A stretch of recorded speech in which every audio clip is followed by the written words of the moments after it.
If I told you that there are beings living among us who have no kneecaps and can't even support the weight of their own head, you might think I'm describing aliens. In fact, there are over 133 million of these beings here on Earth right now. I'm describing a human baby. As if the physical features of babies weren't remarkable enough, they have an even more out-of-this-world mental feature.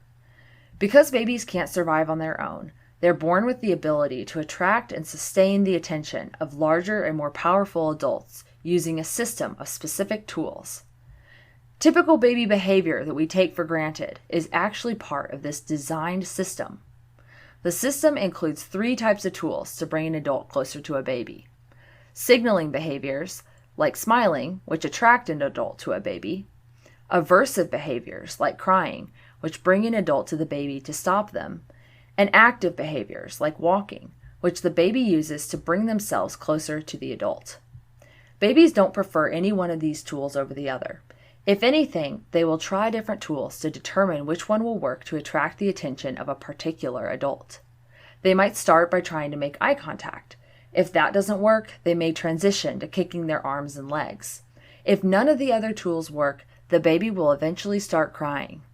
It's very important to respond to a crying baby because crying is a baby's last and most direct tool to get the attention of an adult.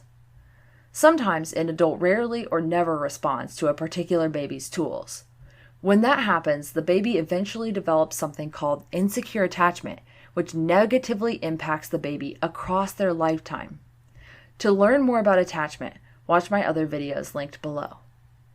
Right now you might be thinking, so what? After all, the fact that babies cry and adults try to stop the crying is by no means remarkable.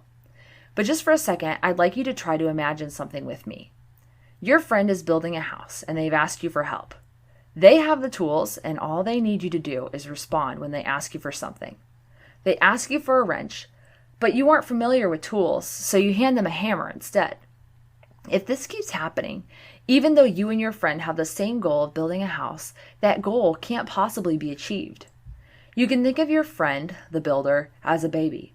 Every baby is trying to build their house, that is, develop into a happy and healthy adult.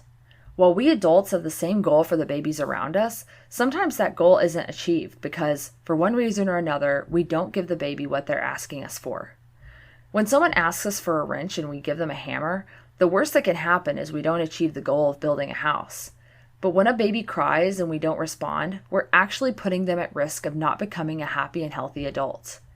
If you want to learn how to help your baby build their house instead of getting in the way, check out my digital baby bonding workbook.